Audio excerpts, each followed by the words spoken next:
Day 7 के important series and questions में मैं आपको कराने वाली हूँ illustration number 6 with respect to BRS. Yes, तो बीआरएस में यही जो क्वेश्चन है with respect to adjusted cash book. अगर किसी बच्चे को एडजस्टेड कैश बुक नहीं पता है तो आप मेरा डे 6 वाला वीडियो चेक कर सकते हो। आ जाओ क्विकली क्वेश्चन को पढ़ते हैं, समझते हैं और करते हैं। ठीक है, क्वेश्चन क्या कह रहा है? क्वेश्चन कह रहा है on 30 December 2022 the bank column of A Phillips cash book showed a debit balance of 4610। तो आप मुझे बता दो, ये bank column of cash book का डेबिट बैलेंस है। तो कैसा बैलेंस है? पॉजिटिव बैलेंस है, फेवरेबल बैलेंस है, क्योंकि debit balance as per cash book है, राइट? कहते हैं on the examination of cash book and bank statement you find that. ये आपको 7 पॉइंटर्स दे रखे हैं, अभी पढ़ते हैं इसको, देखते हैं आगे क्या बोल रहा है question. To you are required to make appropriate adjustment in the cash book bringing down the correct balance। तो हमें यहाँ पर क्या बनानी है? adjusted cash book बनानी है। and to prepare a statement reconciling the adjusted balance in the cash book with the balance shown in the bank statement। मतलब यहाँ पर मुझे BRS बनानी है जिसमें मैं इस adjusted cash book के बैलेंस को ही आगे क्या करने वाली हूँ? कैरी फॉरवर्ड करने वाली हूँ। तो एडजस्टेड कैश बुक में हमने ये समझा था कि जो भी गलतियां अगर रह गई हैं या कुछ एंट्रीज रह गई है या कुछ गलतियां मेरी कैश बुक में हो गई है तो उन सारी ट्रांजेक्शन्स को हम कहाँ रिकॉर्ड करने वाले हैं? फटाफट से बताओ, कहाँ? कैश बुक में, एडजस्टेड कैश बुक में। तो मुझे इन 7 पॉइंटर्स में से ये बाइफरकेट करना पड़ेगा कि कौन सी ट्रांजैक्शंस मेरी एडजस्टेड कैश बुक को हिट करेगी, कौन कौन सी ट्रांजैक्शंस हमारी एडजस्टेड कैश बुक को हिट करने वाली है और कौन कौन सी ट्रांजैक्शंस हमारी बैंक रिकंसिलिएशन को हिट करने वाली है, राइट? क्यों? क्योंकि एडजस्टेड कैश बुक में सिर्फ कैश बुक की गलतियों को देखा जाएगा और यहाँ पर इस बीआरएस में सिर्फ पासबुक की गलतियों को देखा जाएगा। अगर मेरे पास क्वेश्चन एडजस्टेड कैश बुक का नहीं होता तो मैं सारी गलतियां, चाहे वो कैश बुक की थी या पासबुक की थी, हम उसको कहाँ करते? बीआरएस में। मैम आप कैश बुक क्यों बोल रहे हो? बेटा कैश बुक का मतलब bank column of cash book. ठीक है, तो अब देखते हैं इनमें से कौन कौन सी ट्रांजेक्शन कहाँ कहाँ जाएगी। आ जाओ। Cheques amounting to ₹6,30,000 which were issued to trade payables and entered in the cash book before 30th December were not presented for payment until that date। कहते हैं कैश बुक में तो आपने कोई पेमेंट करा 6,30,000 का ट्रेड पेबल्स को, जो कि आपने कैश बुक में तो एंटर हो गया बट वो अभी तक आया नहीं लेने के लिए। तो गलती कहाँ है? पासबुक की। तो ये कहाँ जाएगी? बीआरएस में। ठीक है, कह रहे नेक्स्ट देखते हैं। Cheques amounting to ₹2,50,000 had been recorded in the cash book.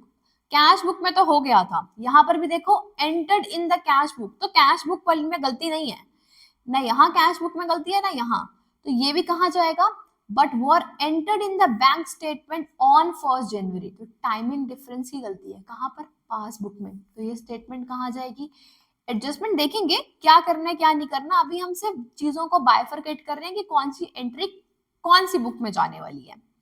फिर कह रहा है a cheque received for ₹73,000 has been dishonoured prior to 30th December but no record of this fact appeared in cash book।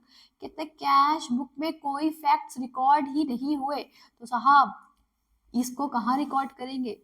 ये record नहीं हुआ cash book में, तो ये जाएगी एडजस्टेड कैश बुक में जाएगी एंट्री। ट्रू? ठीक है जी, चलो आगे देखते हैं। A dividend of ₹3,80,000 paid direct to the bank had not been recorded in the cash book। Cash book में रिकॉर्ड नहीं करा है, तो ये भी कहाँ जाने वाली है? एडजस्टेड कैश बुक में। ठीक है, फिर देखते हैं, कह रहा है bank interest and charges amounting to 4200 charge कर लिए बैंक स्टेटमेंट में, but not, oh my god, आज ये एंट्री कहाँ जाएगी students? Ma'am adjusted cash book में। Very very good. ठीक है, नेक्स्ट कह रहे हैं no entry had been made in the cash book. पहले ही बोल दिया कैश बुक में गलती नहीं हुई। मैम ये तो सारी एडजस्टेड कैश बुक में जा रही है। हाँ बेटा, अगर कैश बुक में गलती है या कैश बुक में रिकॉर्ड नहीं करा तो पक्का पक्का से एडजस्टेड कैश बुक में जाएगी। ठीक है, a check for rupees 20,000 drawn by B. Phillips had been charged to A. Phillips bank account by mistake in December 2022. A check for rupees 27,000 drawn by B. Phillips has been charged to A. Phillips bank account. गलती से A. Phillips के bank account में चला गया था। तो bank account मतलब passbook के बैंक अकाउंट। तो ये गलती कहाँ की है? ये बेटा BRS की कैश बुक की कोई गलती नहीं है। अभी हमने समझ लिया कि कौन कौन सी स्टेटमेंट कौन कौन सी बुक में जाएगी। अब उसको उसी बुक में देखते हैं और रिकॉर्ड करते हैं। ठीक है, चलो तो यहाँ पर अब स्टार्ट करते हैं। मुझे एडजस्टेड कैश बुक बनाना है। ए फिलिप्स की बुक में हमारा फॉर्मेट रेडी है। हमने लिखा date, particulars, date particulars rupees, date particulars amount या रुपीस। ठीक है, हमारे को डेबिट बैलेंस दे रखा था स्टार्टिंग ऑफ द क्वेश्चन में, यस 4610। तो ये मेरे पास कब का आएगा? On 30th the bank statement having a debit balance of 4610। तो यहाँ पर 30 दिसंबर को टू बैलेंस ब्रॉट डाउन कितना है हमारे पास? 4610 पॉजिटिव बैलेंस है, राइट। ये था डेबिट और ये हमारे पास क्या है? Credit. This is debit and this is credit. चलो अब कैश बुक वाली सिर्फ पिक करेंगे क्योंकि एडजस्टेड कैश बुक की बात कर रहे हैं। अब यहां पर था, ये था, कह रहा है a cheque received for ₹73,000 has been dishonoured prior to 30 December 2022। एक चेक रिसीव्ड हुआ था। आप मुझे बताओ जनरल एंट्री क्या करी होगी आपने? अगर आपको चेक रिसीव्ड हुआ होगा तो एंट्री क्या करी होगी?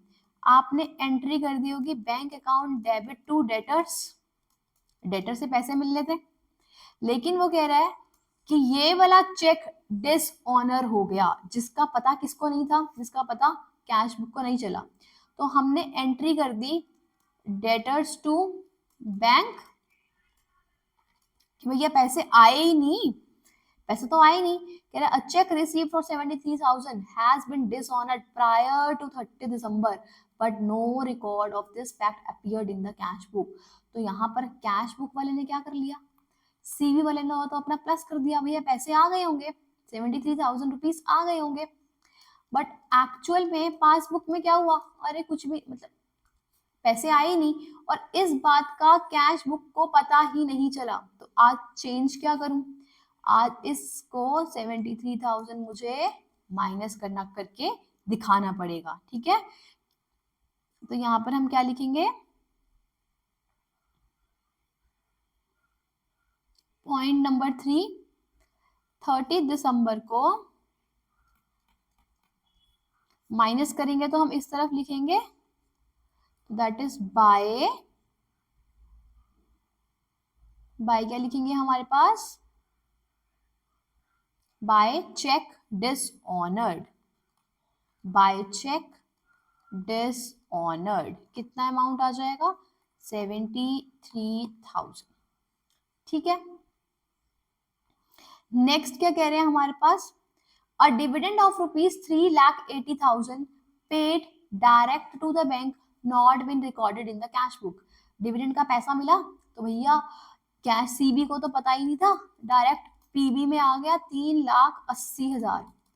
तो सर आज सीबी का बैलेंस आपको क्या करना पड़ेगा? बढ़ाना पड़ेगा। किस लिए? ताकि ये दोनों के दोनों इक्वल हो जाए। तो इक्वल करने के लिए हम यहाँ पर क्या लिखेंगे? कुछ नहीं, आप फोर्थ पॉइंट भी लिख सकते हो।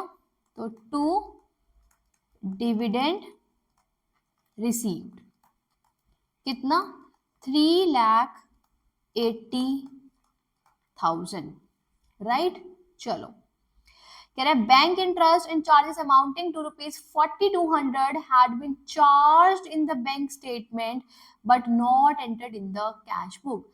आपने चार्ज तो कर लिया बैंक स्टेटमेंट से, मतलब पासबुक से क्या हो गया है, ये पासबुक, ये है कैश बुक। तो पासबुक से ऑलरेडी चार्ज कर लिया, मतलब आपने ऑलरेडी उसको डिडक्ट कर दिया है, यहाँ से कुछ नहीं हुआ। तो सर आपको यहाँ से भी माइनस करना पड़ेगा, that is point number 5. तो by bank interest and charges कितना आ जाएगा, दैट इज 4200, ठीक है। चलो आगे क्या कह रहा है, आगे कह रहा है no entry had been made in the cash book for a trade subscription of 10,000 paid vide bankers order. तो बैंकर्स ऑर्डर ने, बैंक ने ऑर्डर दे दिया, बैंक ने ऑर्डर दे दिया, तो पैसे डिडक्ट कहाँ से होंगे, बैंक अकाउंट से। तो पासबुक से डिडक्ट हो गए 10,000, बट यहाँ से नहीं हुए, तो यहाँ से भी करने पड़ेंगे। तो यहाँ से भी माइनस कर देंगे। Point number 6, point number 6, that is by trade subscription amounting ₹10,000, right. अब हमारे को फटाफट से क्या करना पड़ेगा, 30 दिसंबर को बाय बैलेंस सीडी करना पड़ेगा, that is our balancing figure. चलो इसका देखो क्या आ रहा है हमारे पास, बैलेंस सीडी क्या आ रहा है, 3,80,000 प्लस 4610, ये आ गया मेरे पास टोटल, दैट इज 384610, ठीक है। और यहाँ पर क्या आएगा मेरे पास, 73,000 प्लस 4200 प्लस 10,000, ये आ गया 87,200 माइनस करेंगे 384610, ये आपके पास बैलेंस आ जाएगा 297410, ठीक है। ये कौन सी एडजस्टमेंट्स करा हमने, वो सारी एरर्स कंसिडर करी जो कि सिर्फ और सिर्फ कैश बुक में थी। अब हम सारी एरर्स कौन सी कंसिडर करेंगे, अपनी पासबुक वाली। तो यहाँ पर अब हम बनाएंगे, क्वेश्चन में क्या था, क्या बनाना है आपको, adjusted cash book with the balance shown in the bank statement. तो ये बनाएंगे अब बैंक रिकंसिलेशन स्टेटमेंट, ठीक है जी, बैंक रिकंसिलेशन स्टेटमेंट। और इसमें हमारे पास दिस इज पर्टिकुलर्स, और यहां पर क्या आएगा, अमाउंट, ठीक है। अब मुझे बैलेंस कौन सा उठाना है, balance as per cash book. तो बैलेंस, अच्छा मुझे बताओ ये हमारे पास पॉजिटिव बैलेंस है या नेगेटिव बैलेंस है, बैलेंस सीडी, तो balance as per cash book, that is favourable balance, credit balance है, ठीक है, 297410, राइट। क्योंकि डेबिट का साइड ज्यादा है, तो ये मेरे पास कैसा बैलेंस आ रहा है, डेबिट बैलेंस आ रहा है। चलो अब मैं उठाती हूँ वो वाले आइटम जो हमें BRS के थे, ठीक है, कौन से हैं, कह रहे checks amounting ₹6,30,000 which were issued to trade payables, which were issued to trade payables, कब ट्रेड पेबल्स को आपने इशू करा, entered in the cash book before 30 December but not presented for payment until that date। आपने check issue कर दिए, ये रहा मेरा कैश बुक और ये रहा मेरा पासबुक। चेक इशू कर दिए जो कि आपने यहाँ पर तो 6,30,000 माइनस कर दिए, बट यहाँ नहीं करे, तो आज करेंगे क्या, आज मुझे यहाँ पर कैश बुक में प्लस करना पड़ेगा टू मेक इट इक्वल, क्योंकि वो प्रेजेंट नहीं हुए थे। तो यहाँ पर हम लिखेंगे ऐड के items, add cheques not presented for payment, presented for payment. कितने के चेक्स हैं? चेक अमाउंटिंग रुपीज 6,30,000, ठीक है। दैट इज 6 लाख, नहीं अंदर लिखना है हमारे को। अगर कोई और ऐड के आइटम होंगे तो बाहर भी लिख सकते हो, चलो कोई दिक्कत नहीं है, ठीक है। 6,30,000। चलो आगे बढ़ते हैं। आगे क्या कह रहा है? Cheque amounting to rupees 2,50,000 has been recorded in the cash book as having been paid into bank but were entered in the bank statement on 1st January. Paid into bank, bank में आपने पैसा deposit कराया तो आपने cash book से क्या कर रखा है? But were entered in the bank statement. Bank statement में 1st जनवरी को ऐड हुआ, लेकिन cheques amounting rupees 2,50,000 had been recorded in the cash book as having been paid into bank. तो मेरा 2.5 लाख रुपए, ये है मेरा सीबी, ये है मेरा पीबी। यहां पर तो ऐड हो गया बट यहां पर नहीं हुआ, तो आज करूंगी क्या? इस 2,50,000 को यहां से डिडक्ट करेंगे, ठीक है। तो ये मेरे पास अब लेस में आ जाएगा एक item, less checks paid into bank on 1st January in bank statement। ठीक है जी, इन बैंक स्टेटमेंट कितने का चेक है? 2,50,000 का। चलो आगे क्या कह रहा है? 1 हो गया, 2 हो गया, ठीक है। अब लास्ट वाला बचा है, 2 ही थे ना? हाँ 3 4 से एडजस्टेड, ठीक है। चलो क्या क्या कह रहा है? कह रहा है cheque for rupees 27,000 drawn by B Phillips had been charged to A Phillips bank account by mistake in December 2022। Cheque क्या हुआ था? 27,000 का drawn by B Phillips, but charge कर दिया है ए फिलिप्स के अकाउंट से। तो हुआ क्या? पासबुक, कैश बुक, पासबुक में से बैंक स्टेटमेंट में से पैसे माइनस हो गए, दैट इज 27,000। क्यों? क्योंकि ए फिलिप्स के बैंक अकाउंट से चार्ज हो गया, लेकिन कैश बुक में तो कुछ हुआ नहीं। तो आज इन दोनों को रिकनसाइल करने के लिए चेंज कहाँ करूंगी? कैश बुक में, दैट इज -27,000, ठीक है। तो यहाँ पर अब लेस आइटम में ही आ जाएगा मेरे पास, दैट इज चेक और अमाउंट wrongly charged, कितना आ जाएगा? That is 27,000। अब देखिए फटाफट से क्या मेरे पास आएगा amount? 297,410 plus 6,30,000 less 27,000 less 2,50,000, that is 650,410। ये मेरे पास क्या आ जाएगा?